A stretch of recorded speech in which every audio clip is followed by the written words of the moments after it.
BRRRR is buy, rehab, rent, refinance, repeat. And what it allows you to do is buy a property, a distressed property, rehab it, build some equity. The key here is you want to build equity in the process, Okay. so the house is worth more when you're done with it than you put in. Okay.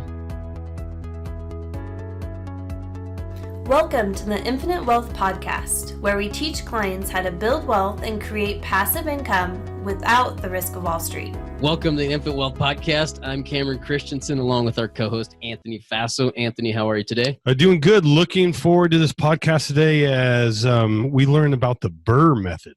I am too. I'm excited. We have our first in-house guest. We have Alex Felice, who is a BRRRR expert, a delayed financing expert, a Bigger Pockets contributor, and an avid reader, and he's got phenomenal hair.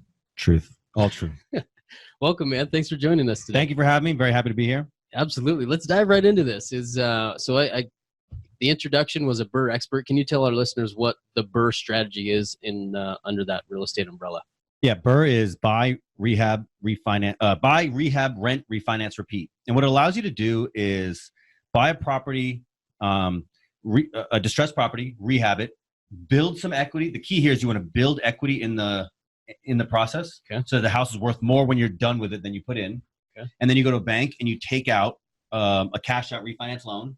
And so if you do it right, which I always do, you can get out exactly what you put in, leaving yourself with a 25% equity gap. So you have some wiggle room. Yep. You have cash flow. Somebody else is going to pay down the loan, so you have amortization. You can still get the tax benefits, depreciation. So you get all the benefits of real estate including equity, while having no money in the deal. That's what I've done. And I did it 8 times, basically we'll call it 6 times in the last 2 years. Awesome. Now, how did you get even started in that? Were you aware of the strategy and said, hey, I want to go do this? Or tell us how you got started. Yeah, I was like 99.9% of Americans, broke but didn't know it. Yeah. Driving nice cars, entitled to think that I was, deserved some certain way of life, and paid zero attention to my finances. And one day I made some cataclysmic mistakes and it caught up to me. And then I said that we're never going to have that happen again. So I knew I needed to take control of my life. It started with learning personal finance. Yeah. Books like The Richest Man in Babylon. Really great book. Really set me off. And so I said, man, this making money thing, it always seemed like so out of reach for me, something that I was destined to have. And I said, I got a little confidence about me. I said, maybe I can fix it. So I started saving money, and saving money is good, but you can't save your way into prosperity, right? You can save your way into mild security, and that's not really what I wanted. I really wanted some prosperity. I didn't want to be mega rich, and so I said, if I want to make any real money, it has to be on my terms. You can't get rich working for somebody else. Amen. That's really what it comes down to. So what do you do on your terms that is that works within your personality? So the problem I think a lot of people have is they say, well, I want to get rich, and then they go and copy somebody else whose personality isn't the same. Like if you want to be a sales hustler, like go out and sell something and hustle. If you want to be, I'm not a hustler. I'm a lazy, right? So what works for a lazy guy what works for a guy who's doesn't really want to go into work, doesn't want employees, wants something that's tried and true, because I didn't want to do something that was like a Bitcoin where it's only good for 6 months and then you got to go do something else. Yeah. I didn't want employees. I didn't want to have to go to work every day. It had to be passive. It had to be tried and true. I didn't have any money, so I had to be able to do it with leverage. Rental real estate kept popping up. And it was also, I started learning this in 2012. So some people were still scared of real estate, but I knew prices were depressed. Yeah. So it took me about 2 years of learning. And then in 2014, I bought a foreclosure that I moved in. And I don't think you could do this anymore, but I paid $54,000 for this foreclosure. I used an FHA loan. So they only made me put down about $3,000, and I moved in. That's harder to do these days. Yeah. And then 18 months later, I refinanced it. It was worth $115,000, which in my tragic life was the most money I'd ever seen by a long shot. I mean, putting the $3,000 down in the house was a big deal for me. So, but at that point I was like, oh, this is easy. Yeah. Like I can do this for sure, for certain. And so that was 2014. 2016, I had been saving. I was living well below my means at this point. I had a car that I now have shoes that cost more than that car. But I did whatever it took to accumulate some money. So after about 5 years of saving, I had about $70,000. Okay. I went off and found a foreclosure right in the MLS because you can still do that in early 2016. I found a foreclosure on the MLS. I want to say I paid like 45. I put 28 into it. So of my $70,000 to my name, I spent 68 of it. Dang. But we rehabbed their house. We got a tenant in there. We went to a bank. They said it was worth 105. I pulled out 100% of my money, and I was like, dude, now I have a rental. I had a condo rental from before that was still my worst deal of all time. So I had 2 rentals. One of them made money, and I had all my money in my pocket, right? And the interest rate's 4.25%. And that's when I was like, okay, we just need to. Can I do this 10 more times and be done? Yeah. And that's really. And I had 30% equity. I couldn't believe it. And so you went and did it. And so I 3 more times, right? And so I did it. Let's see, 16. It took me a little longer. It took me a little while because real estate's a long game. And I stress this to new people. Like, people find about real estate, they get excited, and then like, how can I buy 10 deals this year? Yeah. How can I buy 50 deals this year? And I'm like, don't play the 2-year game. Play the 40-year game.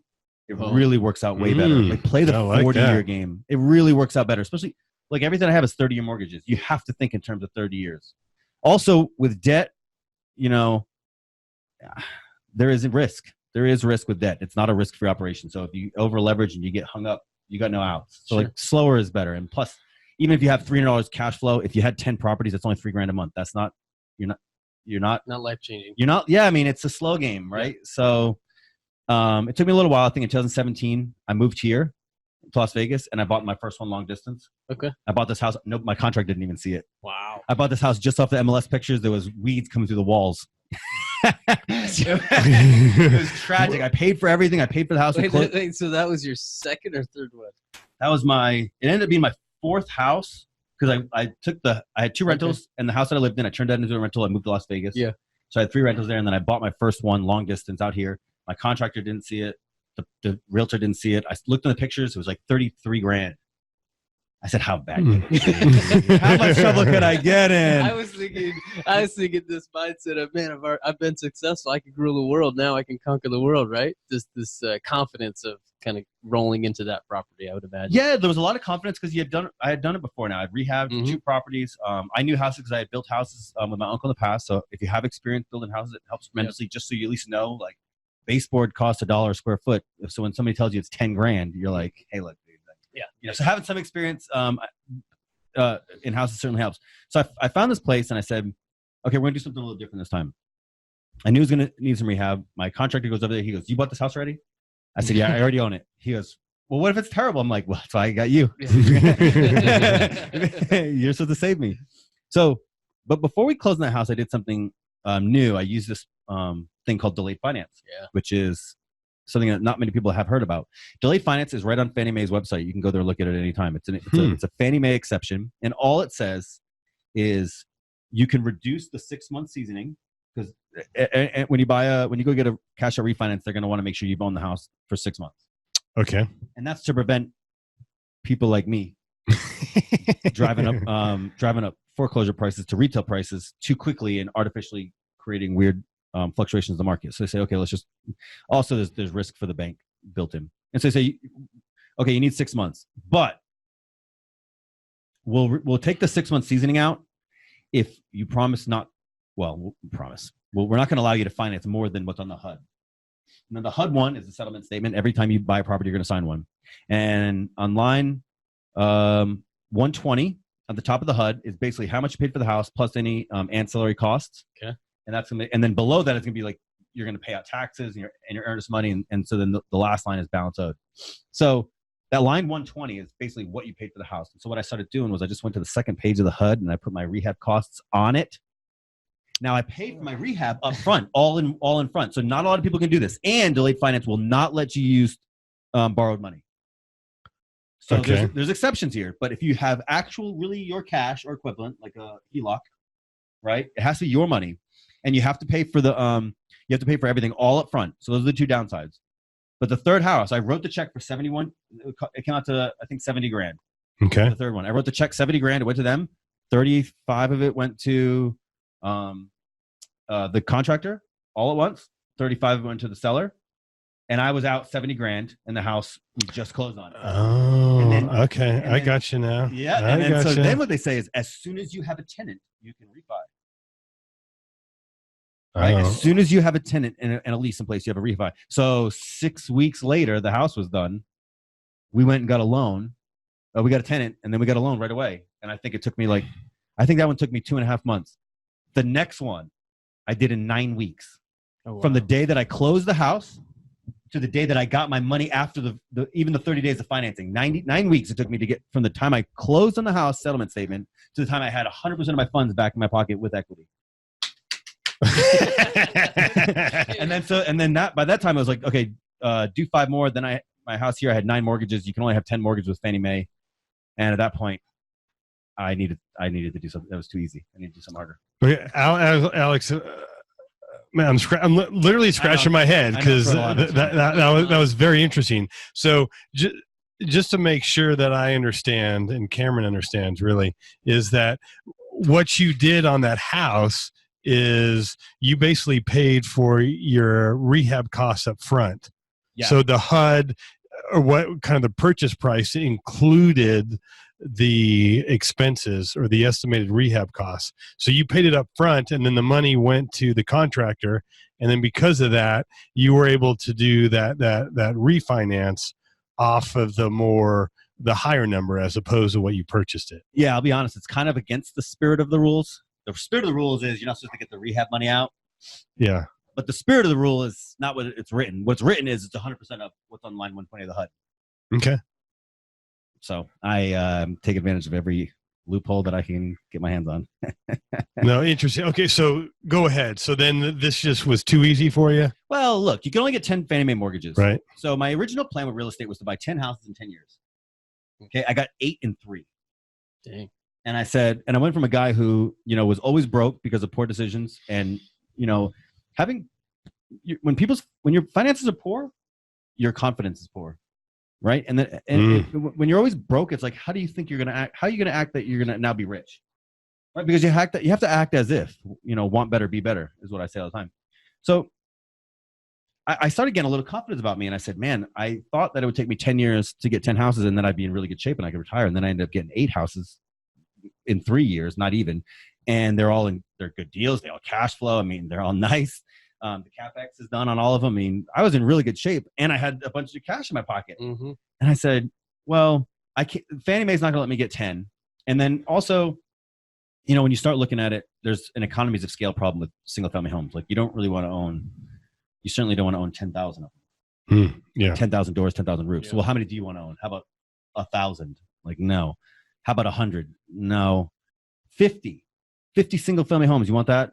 No, not really. So how far do I really want to go with this when I have to go through, like Fannie Mae is going to make you jump through real hoops to get 11 mortgages, right? That's much harder loophole to get around. And so I started digging into this and learning what it's going to take me to do this process really drove me to say, well, I still want to invest in real estate, but I think there's a more efficient way to do that. And that's multifamily. And, multifamily is kind of transactionally they're similar but there's a lot of differences in purchasing multifamily, and but we did our first one this year, 24 units. Okay, let me ask you this: so one of your concern is owning too many residential properties, right? And that's because what you're doing is that last R is, well, there's repeat, but before that is refinance. Couldn't you also do that same model but just sell it as opposed to refinancing? Yes. I've never sold an asset though. They make money. I don't know why you well no, okay, good. Well, yeah, again, it comes back to the original question is like, find out what you want that works with your personality. Selling an asset, first you have higher transactional costs. Secondly, you're more beholden to the market. Rentals are a little more stable in terms of long-term economic volatility in markets, whereas selling a house, it's like if you're in Las Vegas right now and you want to sell a house, I'm about to sell my house. I'm expecting it to be incredibly easy, right? Because rates are down and demand is up. Yep. But if you were selling your house in 2010, right, you'd be a sad puppy. So you're more dependent on the market. I don't want to build a business that is based on market. Puppies. Yeah. Right. right. I don't want to build a business model that only wins when the market's up. So I could sell, and I do intend to do actually some flips in the near future here, but more as an ancillary because I have the systems, the contractors and stuff is already built in now. So I'm glad you brought that up, because that was one of the things I was going to bring up, is the system that you built, and who's part of this team that you've kind of assembled here, right? Who's on that? Contractor, property manager. Excuse me. Let's start over. Property manager, contractor, realtor, insurance agent, lender. And how did you assemble this team? Because the reason trial and error. And the reason I'm asking is because this is long distance. Yeah. Right. You're in Las Vegas. Your property's in North Carolina. How have you pieced this thing together? Well, the biggest thing that people talk to me about, the biggest problem that people come to me with is their network. Okay. Their network lacks. And it's because they don't spend enough time in person meeting people, and they don't spend enough time on the internet meeting people. And so what I did when I moved out here, I already knew some people because I was living there. Mm-hmm. And so I fired a property manager. I've been through 3. I've been through 3 or 4 contractors. Other than my property manager and contractor, who is now my lifeline partner. Yeah. Everybody else I met long distance since I've been doing this. So it's a really complicated topic. First, what I'll tell new people is you're never going to find the right person first. Yeah. You're always going to fire the first people, always, because you're going to get better. Sure. Right. And if you're as good as you think you are, then you're going to outgrow most people you run into.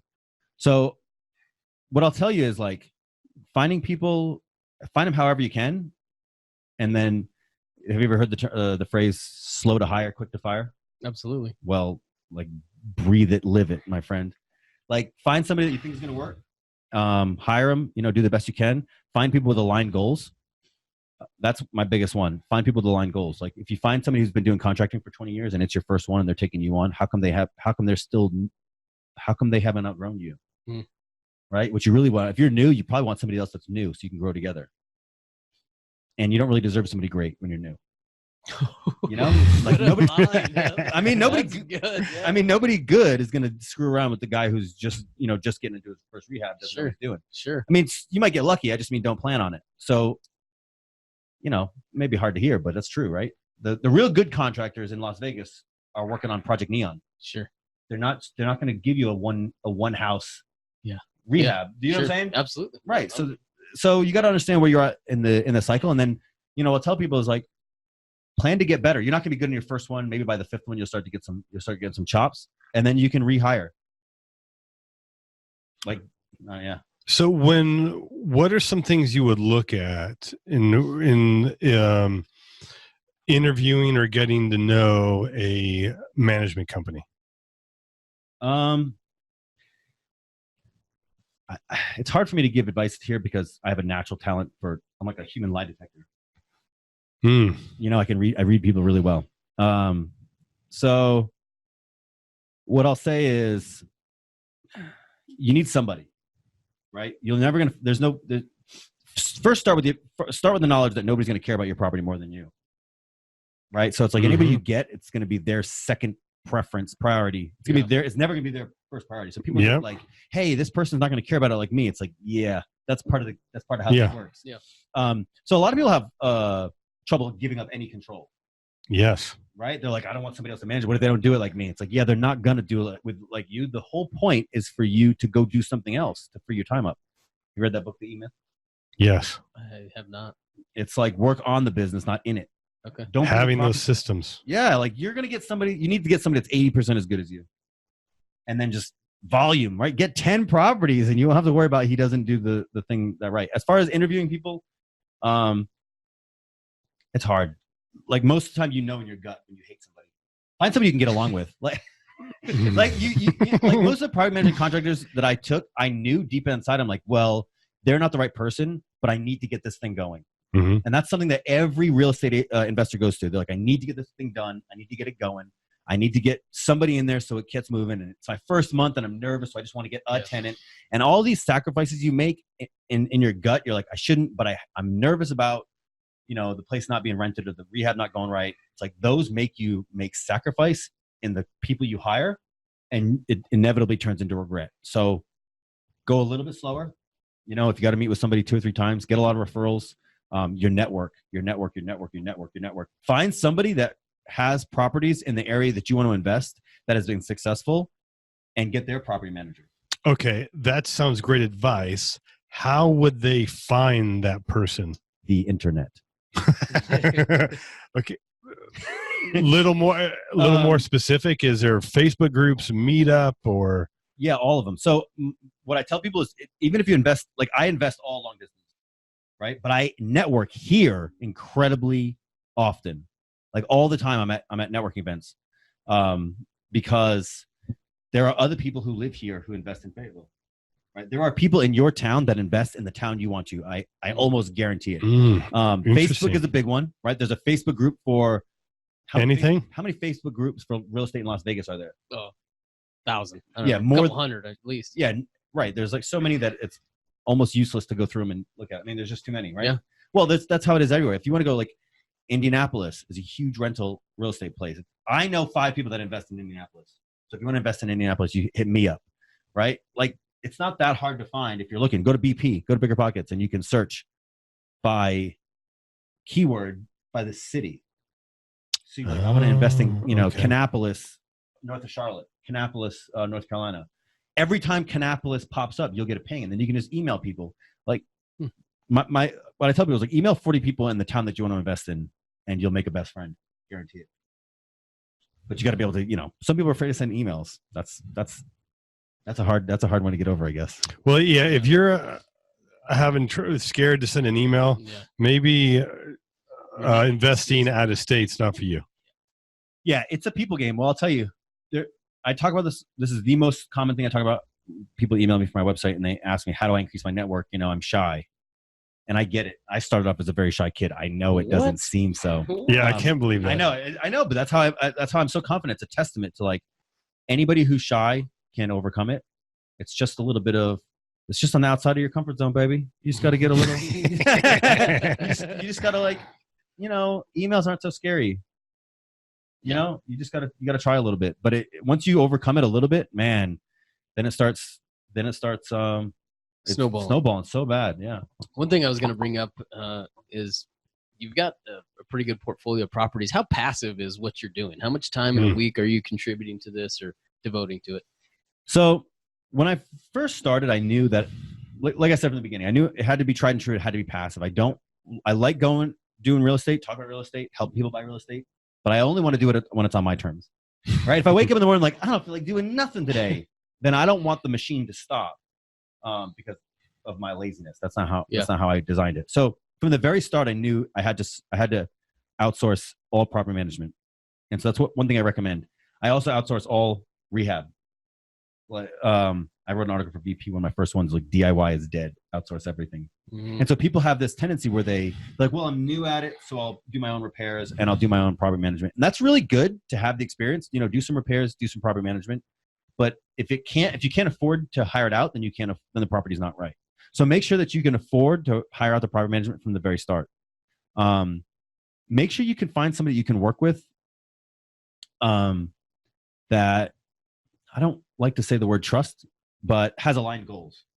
So if you give a property manager, you're like, hey, look, just manage the property and then just in 10 years, I'm going to retire, whatever the case, or, 30 years is going to be paid off. Like, I don't care about it. It's your problem. Mm-hmm. This is not a good working relationship. What you really want to be able to go and say is, hey, do you want to manage this thing? I'm going to buy 50 of these. I'm going to buy 10 of these and I'm going to give them all to you. So can you take good care of this thing? Because if it's profitable, then I can buy more. And so that's what I do with my property manager. He was only managing like 6 properties. He had 22 himself. He was managing properties for 6 other people. I came along and I said, hey, I'm going to buy 10 of these. And then now he manages 32 units for me and 45 for other clients that I brought him in the last 2 years. Wow. And so he's blown up. And it's because we both wanted to grow at the same time. So I didn't need to trust him, right? I knew that he wanted to grow as well. Also, for long distance people, this is a kind of a, I tell you people, it's you can do it passive and you can do it long distance, but you should fly there and meet these people. Like, I'm not giving any contractor all my money without looking at him. I got to look at him in his eye. Yeah. So you should absolutely fly out there. It also makes them know that you're serious. Yeah. Right. You fly out there like, oh, Alex came out here. He looked at a bunch of properties. He met me. He went to I always tell people, like, if you're going to schedule the time you're going to go see the town you want to invest in, schedule it during the weekend where there's a big RIA, and then email like 40 people, like, hey, I'm in town for 2 days, don't miss out.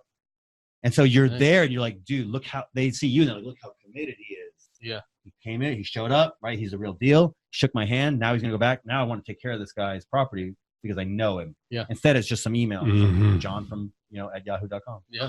Now, Alex, you had mentioned something. What do you say? Like there's some event in town? Is that RIA?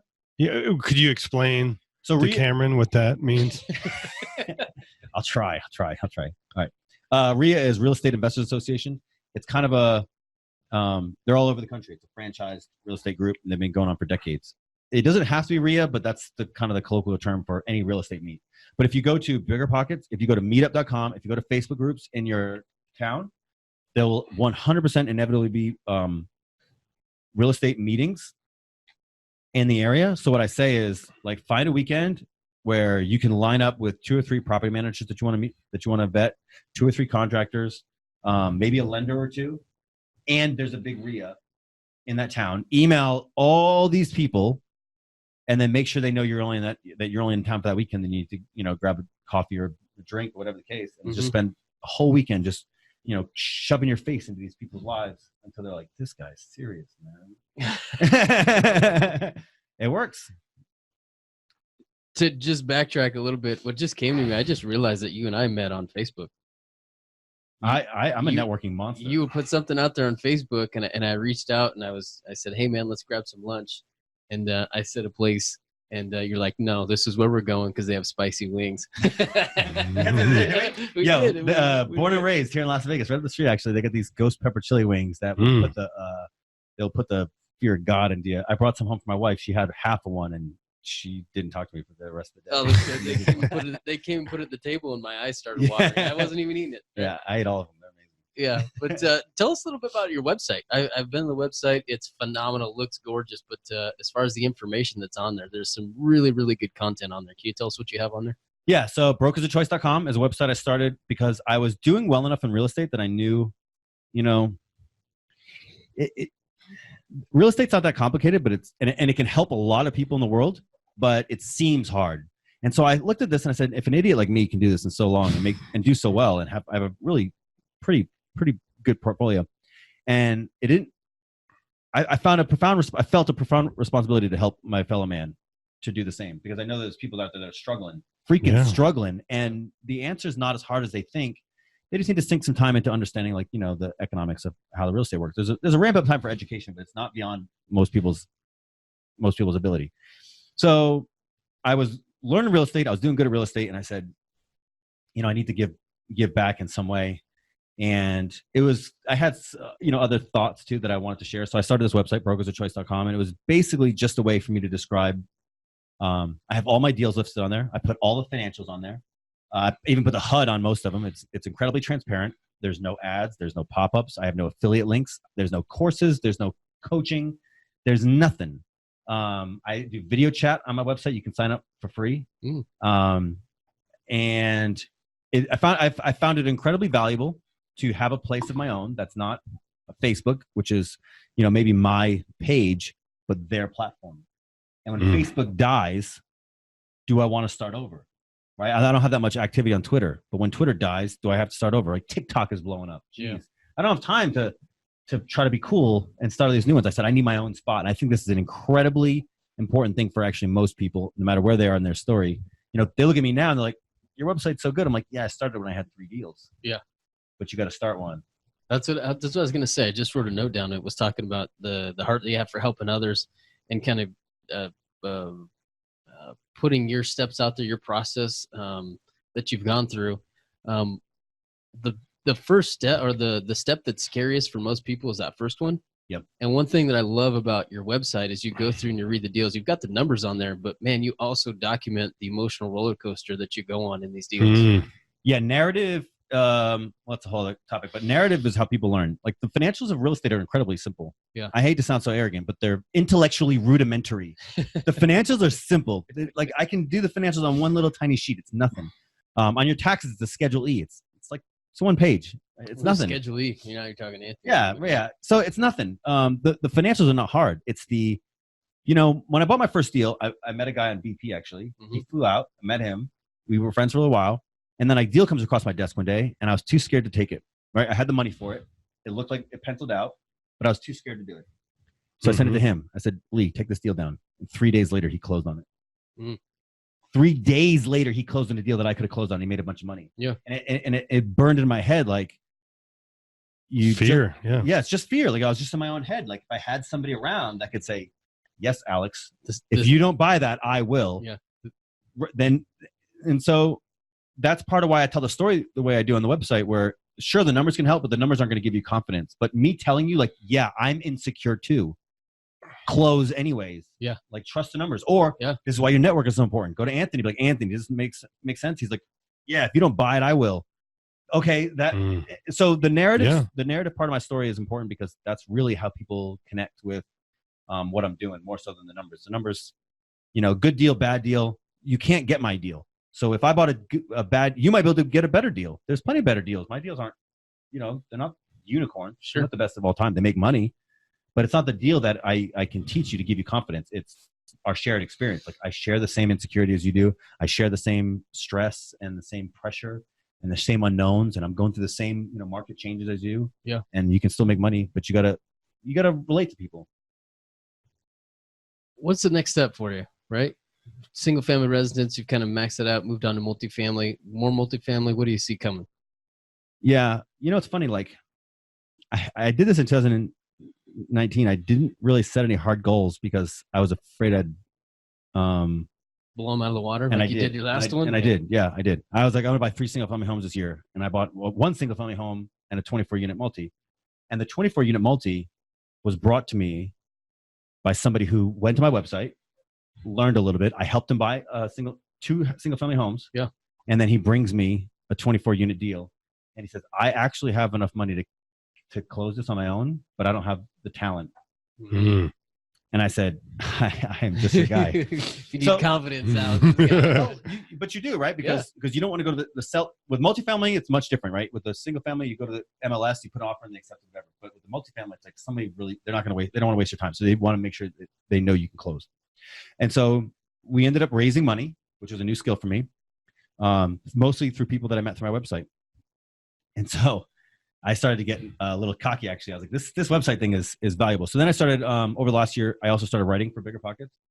Okay. And then I started doing video work for BRRRR. Let's take a second in case some of our listeners aren't familiar with BRRRR. Oh, sorry.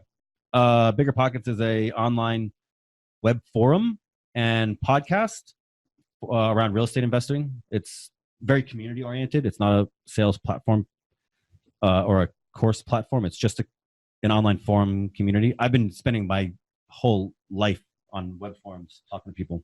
So for me, it was a very organic method, but I just go in there every day and I, interact with people. Hey, this is what I think. This is what I think. This is what I think. And, after 4 or 5 years interacting in that community,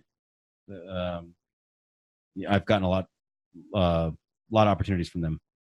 It's one of the biggest real estate websites. Yeah, I would say. I mean, they're very well known, and I think they have a very good brand. I mean, they are well respected in the real estate space. Yeah, and it's a community. It's not like the people that run it. Some of them are smart. Some of them don't. Are just employees. They're all incredibly nice, but it's a community. It's not really about them as much as the people that it brings. Mm-hmm. But anyways, long story short. So for 2020, I want to buy a multifamily. We're starting to look at some already. I'm sure I can do at least one. We want to spend at least one. My partner is a little more conservative than me. I think we need to spend around $5 million, which will require a $1.5 million raise from me, which is way more than I. Now my what used to be conservatism because I was too scared of going too big is now I'm more scared about not going big enough. Right? I'm more scared like, hey, look, if I go into this, my biggest problem with the multifamily that I bought was it was too small. All my problems from the troubles of that property come from lack of economies of scale. I was just going to say, and is that the reason because of the process that you go through, the acquisition process is going to be similar regardless of the size of the property? So if you're going to go through it, might as well go big. Is that what you're saying?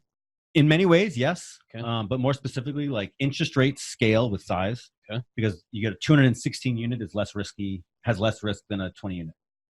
I know that sounds backwards, but for a bank, it's the bigger it is, the more stable it is, right? So your interest rates and terms scale in your favor as you go bigger. Okay.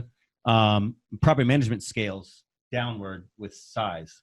So like I'm paying 10% per unit per month, but if I had bigger rents and more units, I could negotiate a smaller percentage rate because they were getting more actual volume in cash. Mm-hmm. So property management gets cheaper as you go bigger. What was the other thing?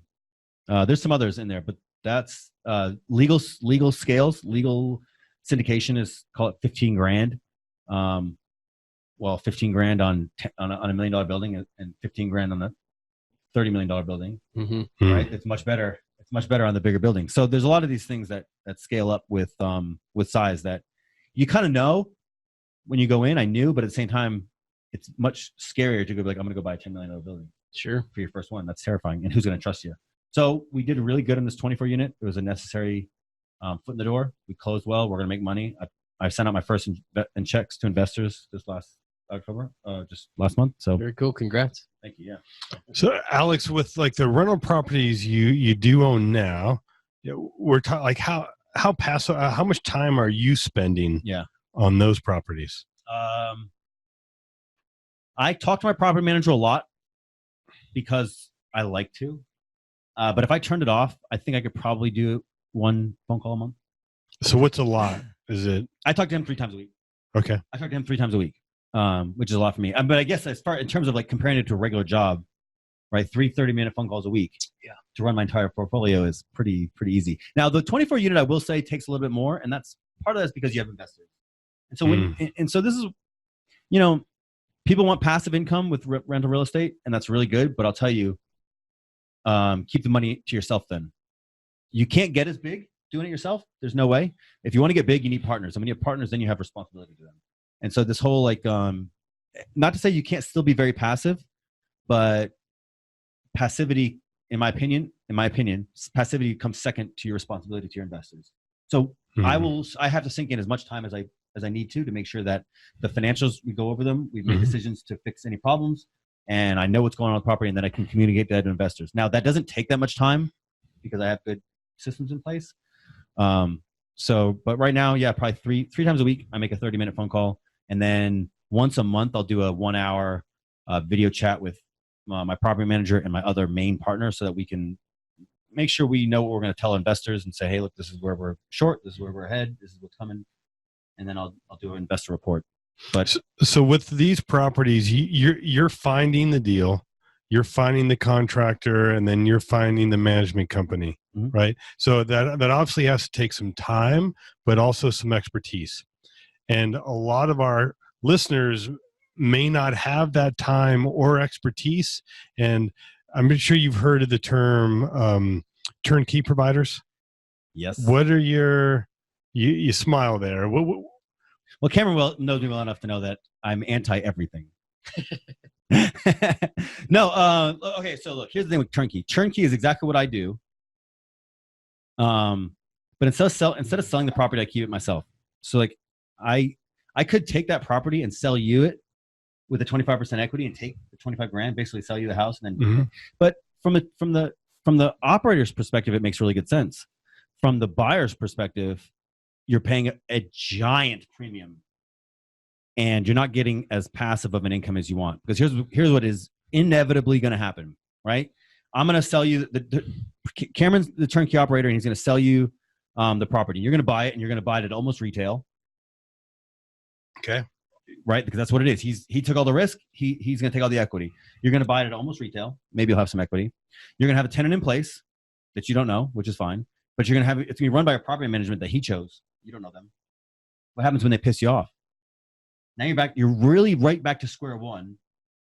Just that one thing. As soon as a property management team pisses you off, or you don't like working with them, right? Or they go ghost, Clayton Morse, or whatever the case may be.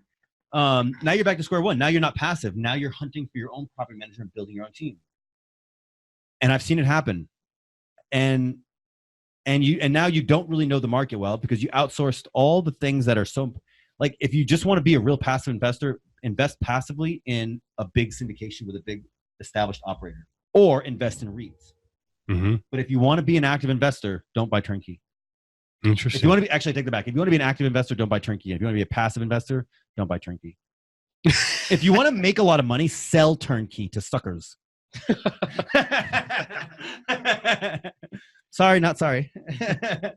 Look, turnkey. Look. I'm very polarizing. I know the way I speak, but there is a platform for it. I just think that the people who do turnkey, they overestimate or they value what they're really getting, and they're undervaluing the risk they take on. And it's much less work to do the additional work to vet the contractor and buy the distressed property and do the rehab themselves and make themselves the 25%. It's not that much more work. And the turnkey is not as passive as they think. Interesting. Okay. Well, it's good to get different perspectives on here. We've had some turnkey providers on here, and actually I'm going to be buying a couple through a turnkey. Nice. Right. But tell them congratulations for me. You brought up some good points. Like for me, I don't have the time. I don't have the expertise. I'm building my time on my business, and I am outsourcing that, and I know I'm paying for it. Yep. But I'm looking at cash flow, and I want to get involved in that. And what I think turnkey can help somebody who doesn't have the time but wants to get in it, and it's almost like a baby step. 100%. Like it's something to get into it. Then you kind of learn a little bit how it goes, and then you can take that experience to do your own property. I mean, our value is the more control you have, the better. So ideally, we want you finding the property, finding the contractor, right? But if you can't, maybe we need to. I view this as more of a part of it as education and experience. My first deal. It was awful. Still is. I'm the only idiot who can buy a house at the bottom of the market in 2010, and it's still gone down in value since. So there is something to be said. Like if you buy one turnkey to learn, then that makes a lot of sense. What market is it? Do you mind me asking? Memphis. Okay. Yep, I know a bit. I know a bit about Memphis. And so that's a really good way, like you said, like, hey, look, I don't want to go out and find a property manager out of nowhere. You already know one. I'll use yours. And then I'm going to use you to find a deal. And I'm going to use you to kind of learn most of what you need without having to do all of it on the first one. Like having to find the deal, find the rehab contractor, find the property manager, find the tenant, like all that in your first one when you got a real business going on here. Like I get it 100%. My assessment, my position, I still, it doesn't change. But I will say this: like that's the best way to buy turnkey, in my opinion. Buy one, do a turnkey. Now you'll find out what works and what doesn't work, and you can say, well, okay, this property manager rocks, and in the meantime, I'm on Memphis and I'm talking to some people, and now I know a wholesaler in Memphis because I'm spending some time. I'm spending some time because now I have skin in the game. Right. I need to know Memphis a little better, so I spend a little more time meeting people. So now you meet a wholesaler in Memphis. It's like, well, now I have a property manager, and I know this wholesaler who's got me a great deal. So maybe the next one, you're like, well, a contractor too. Maybe we can do a little bit more, and you can take that. You can make some of that equity instead of paying for it. So, turnkey isn't. It's just my personality. I just I'm very forceful. Well, what I was going to add in there is I actually wrote a quote down from reading one of your articles, and it says, I knew doing my first deal was more about learning than hitting the jackpot. 100%. Right. And so I think that could be said for both of those steps that you've taken into single family residences and then also to multifamily. And man, if you've got somebody that's out there, right, the understanding is not about hitting the jackpot. It's about getting started and building a process, assembling that team. You're not going to hit the home run the first time, but if you've got a process in place that we're building, right, we're building a business, there will be profit there if you do it right.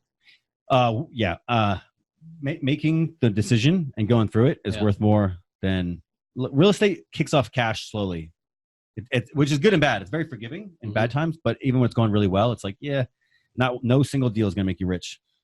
Well, I'm sorry, go ahead. No, so I mean, no single deal is going to make you rich. So like the education that you can get, do that turnkey, go through the process, like do it long distance, get that sweat off you, because when it's long distance, it can feel very anxious. It can feel very, very terrifying. So I'm with you. Like go off, get it. And then the next time my hope is you'd be like, oh my God, I shouldn't have done that. It was just so easy. Okay, good. Well, you'd mentioned real estate being forgiving and there's good times and bad times. So what's your view? Are you anticipating a recession coming up? And if so, anything you're doing differently to be in a better position? This is an incredibly hard topic to discuss. My suggestion to everybody, if you want to learn what's going to happen with the market, is to read as many books on macroeconomics as you possibly can. Is there one in particular that you would recommend? I can only say one. No, I don't know. Give me a couple. Wait for that, because that was how I was going to wrap it up. Was for a recommended books? reading We'll list. do books? Yeah. Okay, So we'll come back to that. I do think that the next period of 18 months to 36 months is going to be particularly volatile. I do worry that we're at the top of the short-term debt cycle, which is 8 to 11 years, and we're at the top of the long-term debt cycle, which is 80 to 100 years, which brings us right to about 1929, which is terrifying. The Federal Reserve is lowering rates prematurely, in my opinion. Mm-hmm. It usually takes about five full points to reduce to bring us out of recession, and now we're down to 1.75. They reduced it to 1.75 yesterday. I didn't see.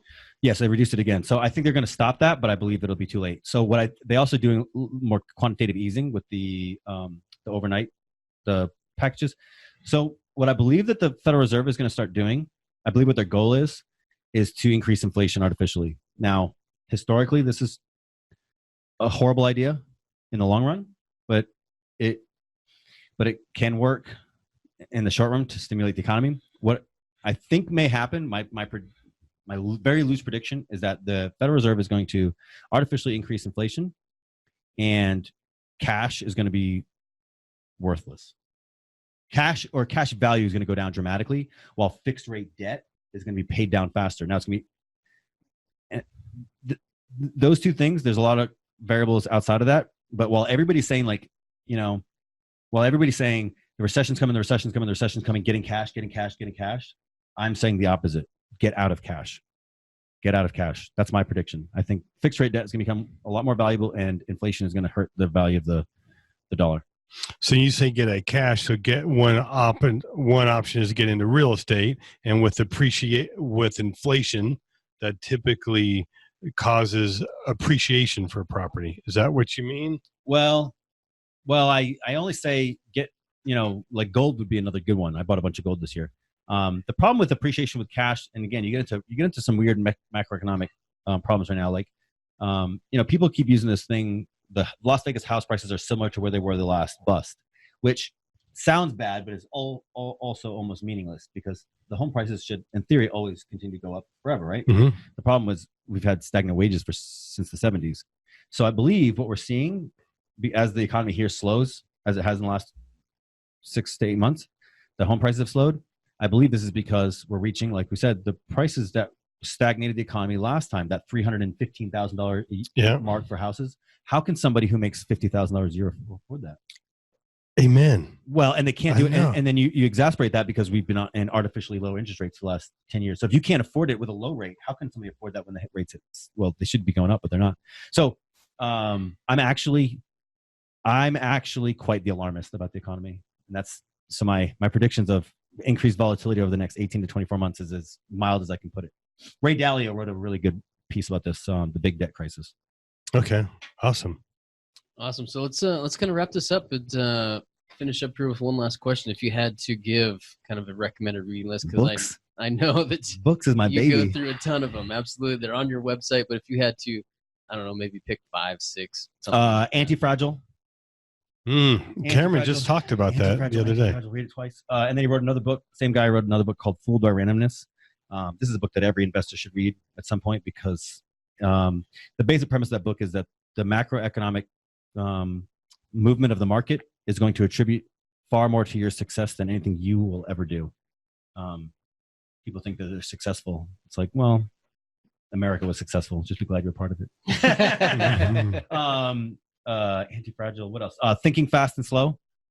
Not an economics book, but it's behavioral economics. Yeah. Brilliant book. I'm reading right now Capital in the 21st Century. This is a really good one. It's a bit dense. It's a bit technically dense, but it's where we're going in the future. What else? I really could go on all day. I'm trying to find some really good ones. Now we're going to include all those in the show notes, along as your website. Was there anything else that you want to share? Cameron is the absolute man. I'm so thankful that he had me on his show. Alex and this guy. And this guy. Well, this guy, as we said in the last podcast, somebody came in and said they hadn't met us yet. And they go, I want to meet the guy with the glasses and the guy with the good hair. And I'm like, I didn't know Cameron wore glasses. But now I think Alex is giving you a run for the money. I will say this. One thing I wish I started years ago, like read every day and start your own website. You need a place. Like those are two of the most important.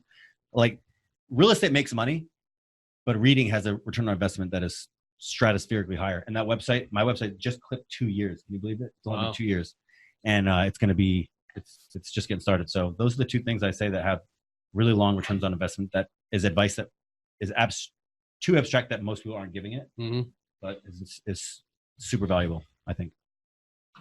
Awesome, Alex. Thanks, man. I really appreciate you being here. Thank you. Yeah, Alex, and also one thing, we didn't talk so much of your resume, but you also took some time and served in the Army for a few years. I did, yeah, 4 years, Army. Cool. We thank you for your service. I served some time and served my country. And Cameron, what? I was waiting. You are innocent topic. You are very welcome. You're welcome. Yeah. Thanks, gentlemen. Thank you. No, awesome. Well, I think you got some good nuggets here, and there's actually some quotes here that I think is going to help our listeners. So thanks a lot. My pleasure. Thank you. Thanks. All right, go make it an awesome day. Take care. Thanks for listening, and be sure to subscribe so you don't miss out on the next episode. Also, check out our website, infinitewealthconsultants.com, to find our podcast along with other additional resources.